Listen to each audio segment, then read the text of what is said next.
Well, good afternoon and welcome to the Computer Security Seminar, CERIAS seminar from Purdue University.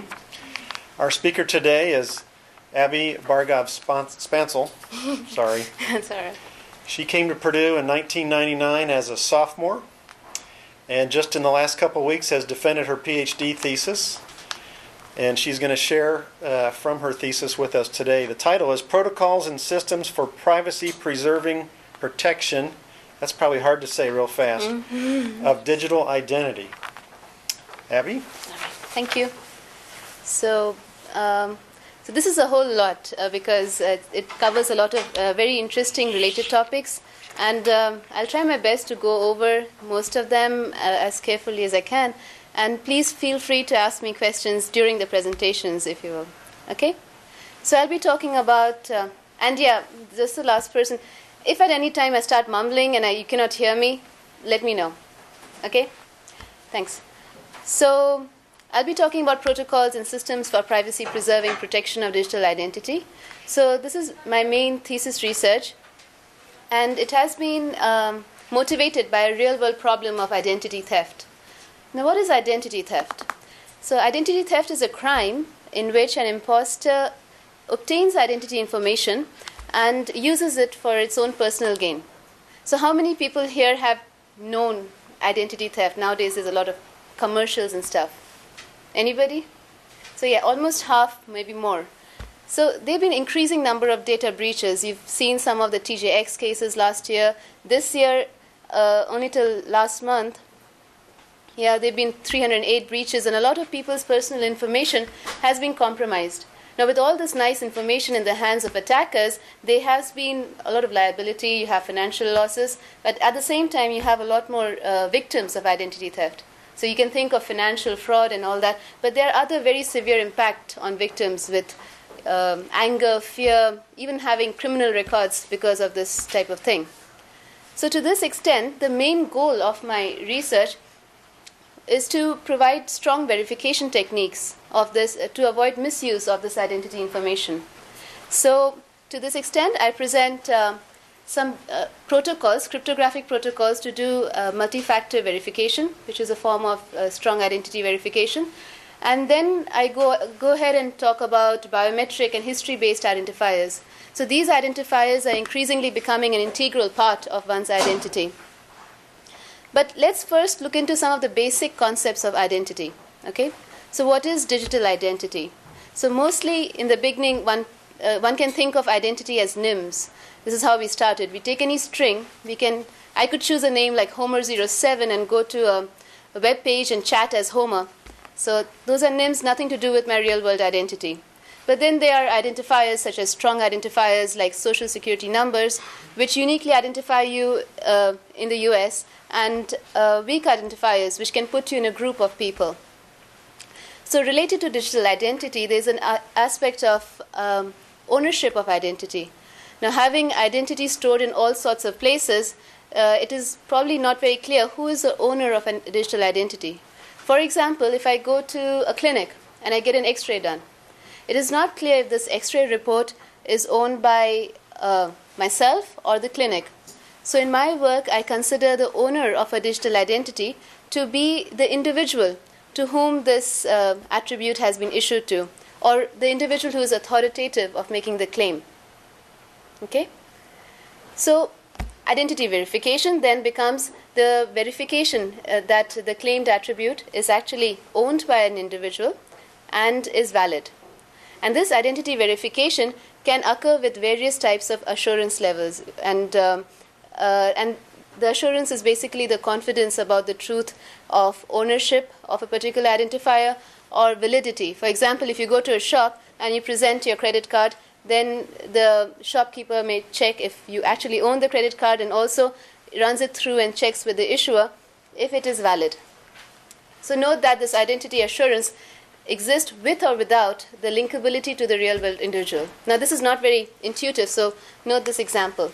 So if you have this first example, which has the claim that a social security number is valid and is owned by a NIM Homer07, who is the real-world individual Bob Smith. Okay? So here there is a claim which can be of strong or weak assurance, but it is very well linked with the real-world individual, Bob Smith, right? But you can also have claims of strong assurance that a particular NIM, Homer07, is a US citizen. So here I know for sure that this entity called Homer07 on the web, whom I do not know who it is in the real world, is a US citizen. So in our work, we consider the cases where we have strong assurance with or without the linkability to the real-world individual. Okay? So now we look into what are identity management systems. So this identity management systems have existed for a long, long time. They try to achieve a variety of tasks related to identity provisioning, directory services, auditing, single sign-on, access control, and so on. So governments and businesses are using these identity management systems to provide services like health, commerce, collaboration, and so on. So my aim over here was to show the complexity of these identity management systems. These are big systems. So I went on to the web and I was trying to retrieve a bunch of examples. I saw more than 200 companies with one or more products. So over here I just provide some of the initiatives. The number of standards also provide some kind of evidence that these systems are growing or of growing importance. So you have standards such as Liberty Alliance and W3C and so on, which provide some kind of standards to how this message exchange happens in identity management systems. Okay? So given that these identity management systems are big, complex systems, and they have a lot of other issues with relating to laws, business requirements, and so on, my research focuses more on the research challenges related to misuse prevention of identity in such systems. Okay? And we take a holistic approach in that we look at the whole life cycle of an identity and see what can go wrong in each step and how to protect against misuse. So the very first step is the issuance of identity. And it goes back to a discussion that Ian and I, we were discussing this morning, that one could potentially have a valid passport, but if it was issued to a wrong person, regardless of the fact that this passport cannot be forged or it cannot be duplicated and whatnot, it has just been issued to the wrong person. So if the issuance is wrong, then the rest of the system can not rely upon such an identifier. So the issuance is one of the most important things that we look at. And then it comes on to having various types of flexible types of enrollments that we need and calculate the assurance levels associated with that. So online enrollment versus in-person enrollment and so on. The next step is actual usage of identity. So at this point, it is most important to prevent against misuse. So related to that is the multi-factor validation. So whenever a person is trying to use an identifier, he is able to provide other proofs of identity. At the time of providing the strong verification, it is important to make sure that you're not disclosing more information than needed. So here I want strong assurance that this person is who he says he is, but at the same time we want to ensure the privacy of that individual, in that he is not required to provide more information than that is needed for the service. So minimal disclosure is one of the important aspects. Then is the use of biometric data and history-based data, which I just mentioned, being an integral part of one's identity. So you can think of it as what you have is a part of your identity, who you are is another, and also what you do also becomes a part of your identity, which is the history-based data. Okay? And the next step is also the modification of identity. So I enrolled it securely, I'm using it all right, but then the modification has to also make sure that there is no malicious entity trying to tamper with it. And finally, the revocation, where we need flexible and efficient types of revocations to be able to manage such identifiers. So the key problem that we are looking at is the misuse of identity attribute. So this happens when an adversary who does not own an identity attribute successfully uses it. So we do have a lot of solutions like phishing prevention techniques and so on, which look at parts of the identity usage. But at the same time, it does not look at the whole life cycle of how this identity gets used. So it's as secure as the weakest one, right? And most of the identity management systems do not consider various types of identifiers, as I mentioned. So what is really needed is strong verification of identity attributes in the whole identity life cycle. So to this extent, I present privacy-preserving multi-factor verification of identity attributes. So this is a mouthful. What do I mean by this? By multi-factor verification, it means verifying that an individual owns an identity attribute by requiring proofs of ownership of other associated identifiers. To understand this, let's take a very simple example. If you go to a shop and you're trying to use a credit card, the shopkeeper may ask you for driver's license or some kind of photo ID associated, and they check if this is the same name and the same photograph and so on. So that is a multi-factor aspect. The second is the privacy preserving. So in the example I just gave you, the shopkeeper comes to see your driver's license, your age, maybe your state of residence and so on, which is not really required to verify that you own this credit card. So we want to preserve privacy, and therefore we use this concept of proof of identity, which is essentially a cryptographic token bound to the individual. And when it comes to identity attributes, we also consider various types of identity attributes, which is the biometric and the history-based. So very briefly, I'll go into the key main properties of the system. So we want some security properties, some privacy. We want the biometric and the history-based support. So we show what we really mean by these security and privacy properties in terms of some very basic properties of confidentiality, non-repudiation, and so on. These are some very strong properties that are needed in the system. And to achieve this, we have a framework which shows what are the key entities and how they interact in the whole life cycle.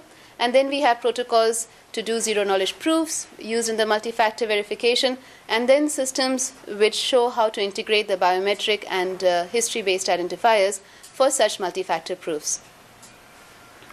So just one slide on the framework. I don't go into the details on that, but the framework consists of three main entities. First is a principal, which is like any user using the system. For example, Homer07 is a principal who's using the system. Service provider is like eBay, Amazon, like any kind of service provider providing services. The registrars is a new type of entity, which is, I got a mail. So the idea is that these registrars establish and maintain identity commitments. So these commitments are there to are required to do zero-knowledge proofs, as we will see some examples. And now we just jump into the aggregate zero-knowledge proofs. The idea of these zero-knowledge proofs is to have a way to prove that you have multiple strong identifiers without revealing them in clear.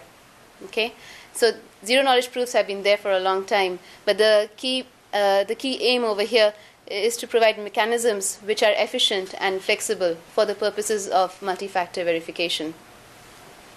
So the tools that we use Peterson's commitments. So I'm not going into details. This would take forever to go into each one of them. But if you have any questions, let me know. Okay?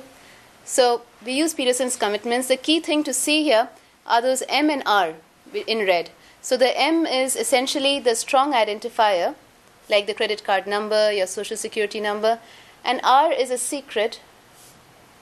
R is a secret that is associated with the strong identifier in this particular commitment. And G and H are public parameters. So we also use bilinear maps in our protocols, which are actually used in Bonnet's aggregate signature. So the main idea over here is that multiple signatures can be aggregated into one signature, and it can be verified. Multiple signatures can be verified at once. And the basic zero-knowledge proof protocols we use is from Carminish and Stadler. We use their approach and even their notation. So here you see this fancy formula. All that it means is that the user is providing a proof of knowledge of two identifiers, alpha, beta. By Greek letters, we just identify those identifiers which are secret to the user, and which is of the form C equal to G to the alpha, H to the beta. So the key idea is that I can prove that I have alpha, beta without really revealing them in clear. Okay? Just to put it in perspective, like the registrar is the one which is storing what is called the identity record. So this identity record consists of commitments and commitments of the form which I just showed you, and the signature on these commitments. Note that the registrar never has the value of these strong identifiers in clear. It doesn't know the credit card number, it doesn't know the social security number, but they are just stored in this particular form so that the user can prove ownership of later. And also, along with these commitments is stored the assurance that I'm sure that this particular identifier is valid or not, that is validity assurance, and then the ownership assurance, which talks about how sure am I that you actually own this attribute that you're claiming. Okay? So let's look into some simple examples of how these zero-knowledge proof protocols are used. So I'll go through some instances. So here, consider the case that Homer goes on to ask a service provider for a car insurance. Now, to get the car insurance, the service provider requests Homer for the clear values of the credit card number, the driver's license number, and the social security number. So Homer does not only want to provide these values in clear, he could potentially steal these values and provide it, right? So instead of just providing them in clear, he also wants to prove that he has the secrets R1, R2, and R3 associated with these strong identifiers. So he does some kind of an aggregation. He computes this aggregated signature and some other numbers used in the zero-knowledge proofs. Okay? So when he sends this in some token, so these are the commitments, the capital M1, M2, M3, along with the values of the strong identifiers, then they engage in a proof of knowledge. So in the proof of knowledge, he basically says that he provided these credit card number, driver's license number, social security number, but he also knows all the secrets associated with them. And remember, these secrets are never revealed in clear. Okay? But he can prove that he knows the bound secrets of each of these strong identifiers. So once he does that, the service provider can potentially verify the signature, the aggregate signature, and basically our techniques are very efficient. So you can just check one thing and you've checked the 3 strong identifiers that they requested. And if this signature is okay and the proof was okay, the Homer gets a service. So now let's consider another scenario where Homer is a Secret Service agent. Okay, so he has a reason to hide the kind of commitments that he has that he's enrolled. So and let's consider the government is the registrar. So if Homer has enrolled some commitments at the government, that means he's a government employee. So to request, while he's requesting for a hotel discount in step 1, the service provider says, okay, give me any 2 proofs that you have enrolled at the registrar. So at this point, Homer does not need to say that I enrolled my Secret Service agent number and something else, because just the fact that he enrolled those numbers reveals more information than that is needed. So what he does at this point, he just takes the signatures. He doesn't take the commitments, and he aggregates these various signatures in this particular manner. So he takes the cumulative signature of any 2 signatures and also prepares his secrets associated with those signatures. He sends this aggregated signature to the service provider, and now look what happens. In this particular proof of knowledge, not only is a verifier checking that the signatures are valid, but also that the person who is presenting it has all the secrets associated with it. So in this particular proof, in one step, he checks that he knows all the secrets associated with it, and each of these signature is from the government registrar. If all of this is correct, he gets a service. So to make this scenario even more interesting, let's consider the case when the service provider needs any proof that he has enrolled with the government. In this particular case, you have not only can Homer not provide a signature, he can provide a signature in a hidden form such that if he goes and proves the same thing to the service provider twice, these various things cannot be linked. So he stays unlinkable. So the first step is that he hides the signature. A very simple way to hide it, he just chooses a random and creates delta. Now, instead of sending the aggregate signature, he sends this delta to the service provider. And now the service provider and Homer engaged in this proof of knowledge, where he shows not only that the signatures is valid, but also he knows the secrets behind those signatures. So in between all of this, basically the key thing that we get is that individuals can prove that they have certain strong identifiers associated with each other, and also do it efficiently. So very quick analysis comparison. If you see that the amount of exponentiations that we need are constant for provers, which is very nice because it's the provers that are constrained with devices and stuff. So as compared to other techniques which do not use aggregation, in our case, the T over here corresponds to the number of identifiers being proven. So these are the factors in the multifactor. So we do not depend on that amount, the T, and the provers can efficiently create these proofs, and this verification can also happen quite efficiently in most cases. Others, it's comparable. Another thing which you may probably not see if you haven't seen the protocols is the storage requirements. In most of the current aggregation techniques in zero knowledge, they require the kinds of combinations to be predefined. In our case, we can combine it in any form during the runtime, during verification.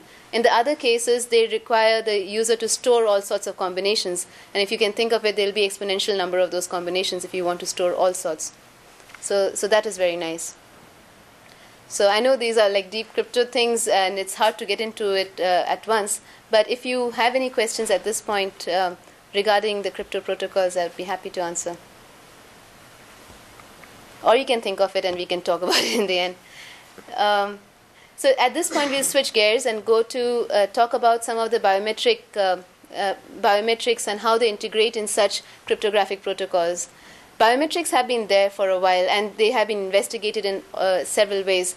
But integrating them in cryptographic protocols is hard, because if you take a biometric and you record it twice, it is most likely that those two recordings are slightly different. There's a certain amount of noise which does not make it. It's not straightforward to use this biometric reading for cryptographic protocols. What is traditionally done is that the biometric is captured, and certain features are extracted. So once you extract the features, a template is created. A template is essentially digital encoding of a biometric. And then it is, at the time of enrollment, it may be stored at the client or the server. Different problems exist based on where it is stored. And at the time of verification, there's a probabilistic matching. So it is matched against the stored template. Okay? So one of the biggest problem here is the template itself. Like, regardless of where you store it, if this template is compromised, then you can potentially misuse this biometric, or you can link it to other databases where you can retrieve more information about this user which was outside the intended purpose. Okay? So one of the things that has happened recently is to generate keys from these biometrics. So the main idea behind generating keys is to first take the biometric and convert it into some kind of a bit string. So this bit string should have two specific properties. Okay? The bit string should have large inter-class variation. It means that you and me should have different bit strings. We should not generate the same bit string. So it should have large inter-class variation and small intra-class variation. That means that if I record a bit string twice, it should be close to each other. This closeness is really determined in the second phase, where you have a bit string and you use some metadata and boil it down to one key. So if two instances of the bit string are similar, so it's from the same person, then the same key should be generated. Okay? In our system, this is the main flow. In the first phase, what we do is we take various types of biometric images, and this is like face, iris, fingerprint images, and we use singular value decomposition. This is a technique to extract the most significant features of an image. Many of you might have done it in linear algebra. And basically, you do this singular value decomposition and extract the main feature vectors of this particular biometric. So a person who records his biometric twice will have similar this biometric key hash vector. At the time the second phase, what happens is that you take this hash vector and use a classifier to classify this particular hash vector. And in this whole process of classification, we generate a particular key. This biometric key is the strong identifier that we used in the original the zero knowledge proof protocol. So we commit this biometric key along with another random, which is used again in the zero knowledge proofs. So let's go into a little bit more in depth of how this particular hashing is done. The procedure is rather interesting. If you see, the input image is taken, and then various aspects, the various parts, sub-images of the original image is taken. So these squares are selected pseudo-randomly based on some secret. And each of these squares are associated with, are basically converted into a matrix, which is used to extract the most significant features, which are called the eigenvectors. So we take the largest eigenvectors for each of these sub-images. Then these are pseudo-randomly combined to form a secondary image, which is again used with the singular value decomposition to get the final hash value. So just to understand what does this SVD mean, it's basically for each image, it's broken up into two orthogonal matrices, UI, VI, which is basically kind of taking the most significant features of AI. So at every point you can think of filtration, like you take the best parts of an image, you combine them together to form the secondary image and do the same process again to get the final hash vector. Now this hash vector is a point over here in this classification model. So this classification model has a lot of users, and this one point corresponds to one hash vector. So at the time of key generation, what happens is that this particular hash vector is ranked, and based on the confidence degrees of a support vector machine. And the biometric key is the highest confidence degree, which is the class of this particular hash vector. At the same time, it also takes the top n by 2 classes. If you think about it, if an attacker gets this particular classifier model, and he's trying to guess the key based on this model, the number of choices that he has is first to choose the topmost class, which is 1 out of n, so n, and a combination of nt, the NCT I call it. So if you calculate for n greater than 69, the number of choices for an attacker to choose a biometric key would be greater than 2 to the 64, which is the lower bound of what is considered computationally hard. Yeah. So we looked into some, we actually tried to get evidence if these algorithms work. So we looked into some thermal optical sensor fingerprint samples and iris samples. We also found some nice face samples. I mean, you can see the differences. One is very straight, very easy to recognize. The others are have a certain amount of noise. And the results were pretty reasonable in the sense that the thermal did better than the optical, as you can see. Then the iris did well too. In the case of the face, it was less than 2% of a change, even if we had more noise in the second set of samples. Then we also looked into the uniqueness and the repeatability. So I talked about the interclass and intraclass. So this is basically a ratio of the interclass by the intraclass distances. So the main idea here is that we need large interclass distances. Two different people should be very different from each other. So this number would be big if we had large interclass distances and small intraclass. So the same person is able to regenerate their biometric key at different instances. So we got some big numbers over there.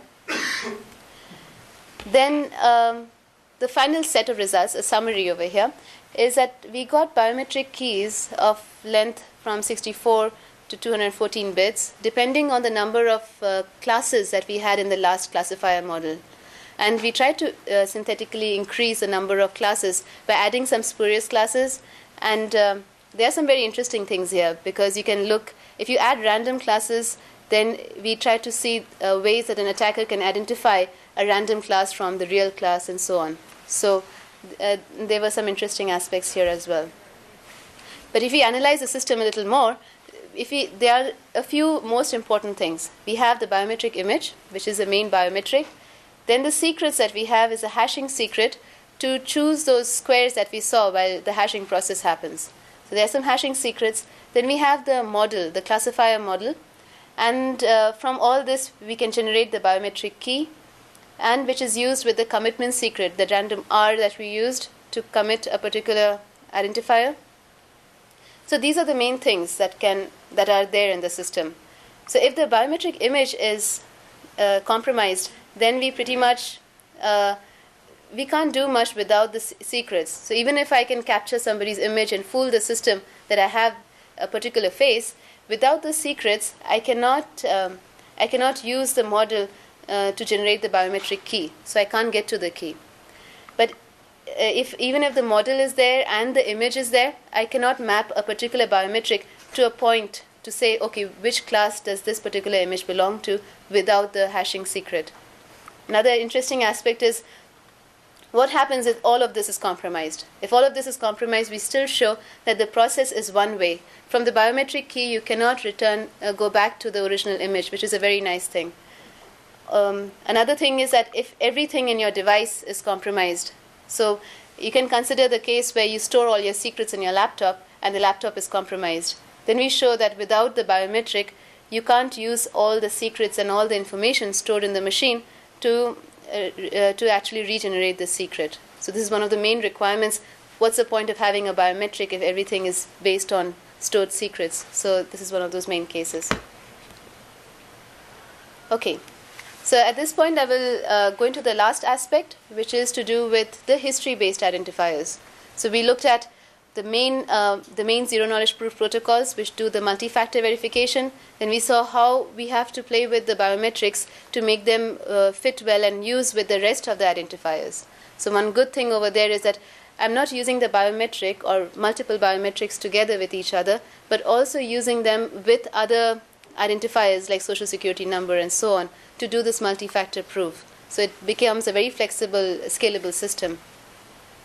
So now we also consider what happens if we are considering what you do. And the main idea here is to use the e-commerce and m-commerce activities. Does everybody know what is m-commerce? Nobody? Mail commerce? No, close. M is for mobile. So nowadays, people have really fancy phones and stuff, and you can do a lot with those. And the idea is that when you are using these mobile devices, you can use them just as an extension to e-commerce activities. So we were thinking that history should really be incorporating all sorts of activities. Some that you do online, you're buying things online, but also maybe activities that maybe in future we go to a Walmart and are able to pay with this or get receipts on this and so on. So the challenges, the security challenges here is to be able to leverage these past transactions, either online or in person, as I just mentioned, to be able to establish trust with all this information. So you could use it for rebates, e-prescription, but then we also want some security and privacy properties to hold. In that, we want to make sure that the person who's claiming these attributes, history-based attributes, is the owner of these. So I don't steal all the information, the nice information that you have, and present myself as the person who did all this. Another thing is that this information should be in control, especially in cases of mobile devices. It's maybe easier to capture this information and somebody can potentially misuse it. So we want to make sure of that. Another thing is the availability. I don't think many of us can really prove to some shop that I really came here last semester and I bought books more than $300. Those are the things that is not easy to prove at this particular point of time. So the key idea over here is that we take this transaction history and encode it as electronic receipts. And the idea is to enroll these receipts at the registrar and have something called the receipt record, which is similar to the identity record that we had for credit card numbers and so on. So based on a very few simple protocols, by this time I thought everybody will be zoned out, but the idea is to understand how we could potentially add these receipts and how could we use them for certain kinds of transactions. So Homer again goes to eFollets, a website, and buys a book, and he says, okay, I want a receipt for this book. Then the service provider starts a session handle, which is denoted as the random. The next step is that Homer goes to the registrar. The registrar is the entity which is basically using, managing this information. So he says, this particular receipt record is mine. So he points out on that, and he claims ownership on a receipt record through multi-factor verification. Okay? So once he has strongly verified his identity to the registrar, he starts creating this row submit, which is another token with some session handle to say, okay, you can submit a particular receipt. So Homer goes, he takes this particular row submit, gives it to the service provider, and now the service provider creates a receipt of a certain form, creating based on the particular transaction, who's the seller, who's the buyer, so on. And he gives this receipt, which is passed on to the registrar. The registrar can simply add this. So, since there's a time, I can ask a question. Do you know what was the main reason why TJX got in trouble? Like the TJX case was the point where it was storing a lot of users' information, the driver's license number and whatnot. So they were storing all this information for a particular reason. Do you know that?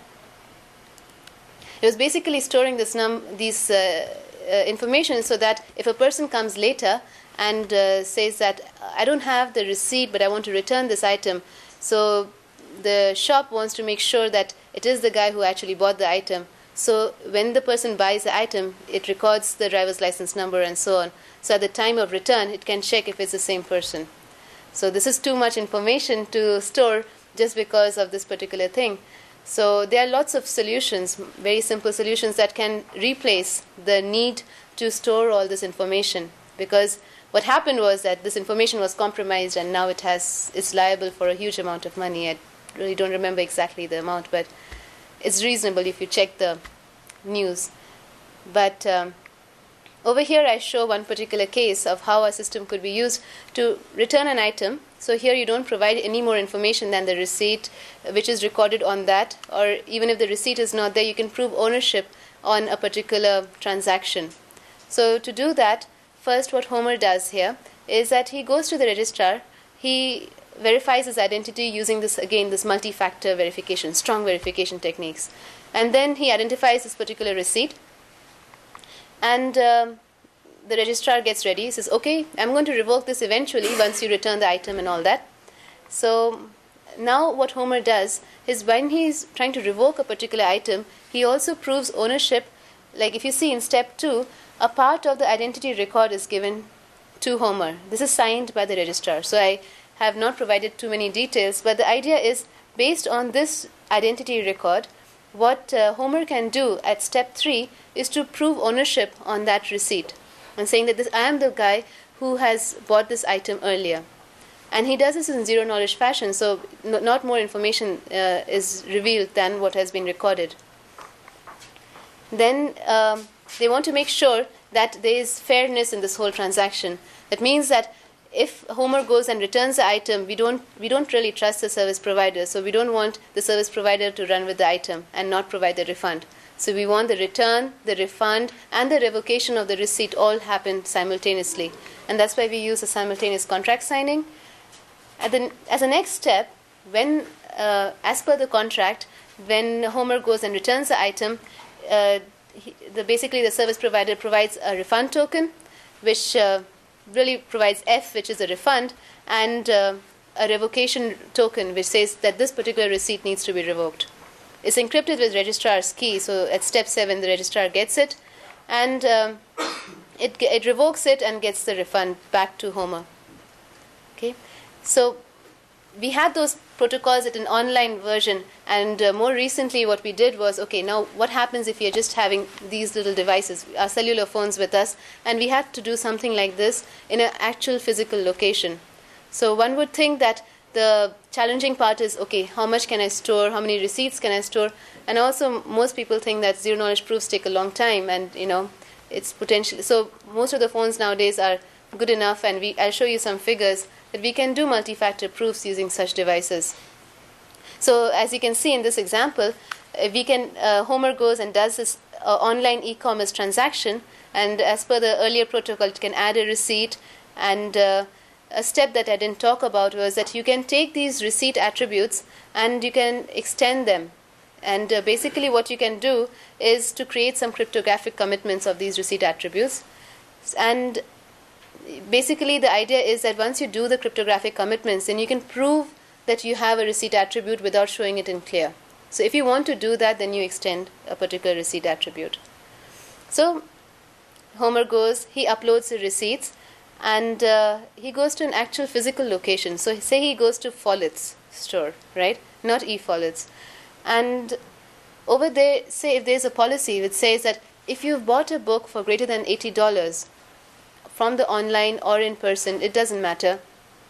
So if you have a past purchase of greater than $80, then you can get a particular discount.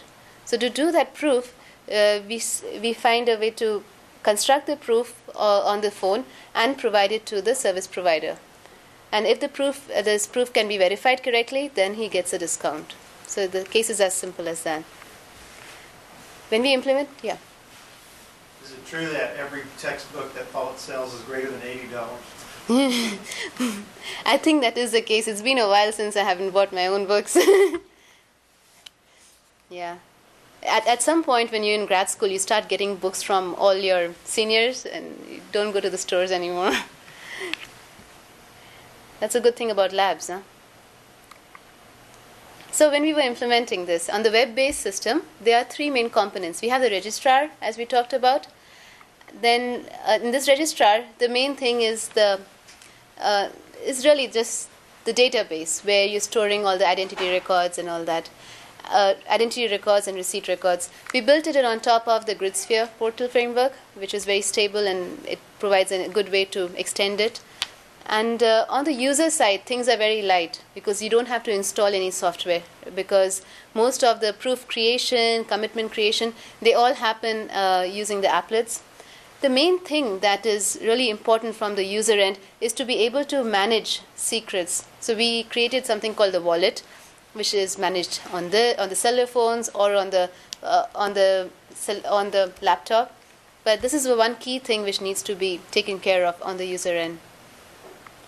On the service provider end, in addition to what all it has, it needs to have a verifier. So when it gets a proof, it needs to know what to do with the proof. So it needs a verifier component and a proof requester. So typically, service providers don't ask you for proofs. They ask you for your name, your address, your credit card number. So taking a step from that to asking really for proofs instead of the actual identifiers and clear is a big step. I think not so much as from the technical point of view, which we have explored, but there are other issues as well which need to be addressed. So this is the web-based architecture. When we start looking at the mobile phone component, which is mainly the user component, the applets which were highlighted are really done on what are called the phone midlets. So you have we really considered the Nokia phone architecture. So we can run it on top of the phone operating system. We also looked into what are the types of storage and how can we use the tags. There are lots of very interesting details and constraints on how we can use such devices and how they can interact with using their subcomponents with the readers of the service provider. So just a very quick look on how much time it takes.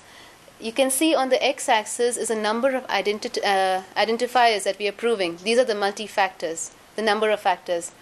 And so here you have one factor. Towards the end of the graph, you have about 50 factors that we are proving.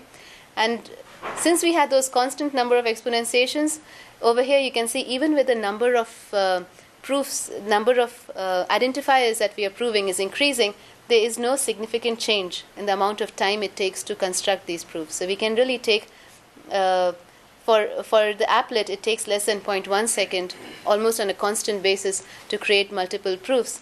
In the case of midlets, it takes not more than 2.5 seconds to create such proofs. Now, if I take this blue line here and compare it to the verification, just in a different scale, so it looks different. But the idea here is that the verification, the server side has a sublinear component where the amount of time it takes slightly increases. But even for 50 proofs, it takes about 0.1 second to verify a particular proof. So those were the main components that I wanted to mention. As a summary, what we really did was to look into a comprehensive solution to privacy-preserving multi-factor verification, which is one of the key components to prevent identity theft in identity management systems. I don't know if this point came out very clearly, but the main assumption here is that data breaches happen. There are so many ways that you just cannot control the compromise of such information. So at the time of use, if we have strong verification techniques, then we can prevent misuse of this stolen data. So you can have multi-factor verification techniques without jeopardizing privacy, and it can apply to various types of identifiers, as you saw in this presentation. So we provided cryptographic protocols for aggregate proof of knowledge, which was the main idea behind multi-factor verification, and we showed how performance, flexibility, and storage-wise they are they can be used for practical purposes. As well, we provide the algorithms to generate biometric keys. So this is a big research area on its own, but having reliable methods to generate these keys provides a way to use these biometric and non-biometric factors together. So you can use biometrics just as you could use your credit card or social security number, which is very nice. And we show how you can decouple also your actual biometric features from these biometric keys when it comes, and so that it addresses the privacy and some other security concerns. We also provided as evidence some empirical evaluation of our techniques. And finally, for the protocols for establishment and management of history-based identifiers, we showed how to ensure the security and privacy requirements of such history-based attributes. And the prototype implementations were especially fun because they were aspects which have to deal with the dynamism of identity, if you might. And the performance followed through from the cryptographic protocols that we designed. So I actually finished earlier, but okay, I have one more. So future work, I think there might be some students here who are looking at, who are not done yet. So there are a lot of applications of such verification things. So the VeriIDX system, which is really what the whole thing is called, is being used right now. We're looking at applications in healthcare and finance. And the various technical aspects related to, say, the aggregate zero-knowledge proofs. We're looking into some interesting extensions of such things. For example, we didn't consider threshold aggregation. For example, if I want to prove that I have k out of n identifiers are correct, so can I do that? And it's a hard problem. It's a hard problem in zero-knowledge proofs.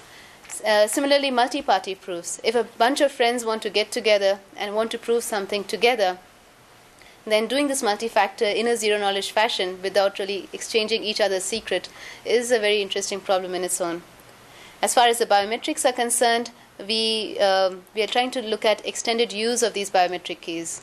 Like how I use the biometric keys was very specific to what we were doing, but if you had to use the same keys in your real ID, in your passports, or just to encrypt files in your computer, then there might be other aspects as well that we have to consider.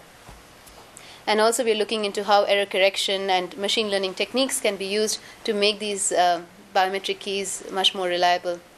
In addition, we have this history-based identifiers really do go into the profiling and other aspects which is related to insider threat, fraud detection, and areas of that kind.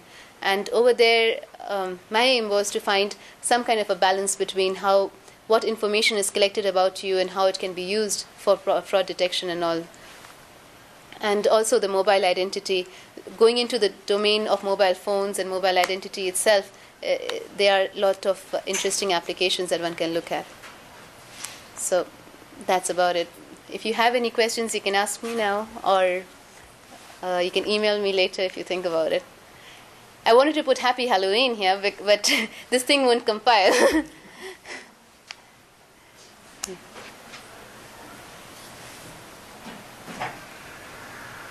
There's a lot, I know, but if there's anything in general also, because the whole thing was motivated from identity theft and what are the real problems, and then again switching to technical solutions, of course. Any questions? Thank you, Abby. Okay.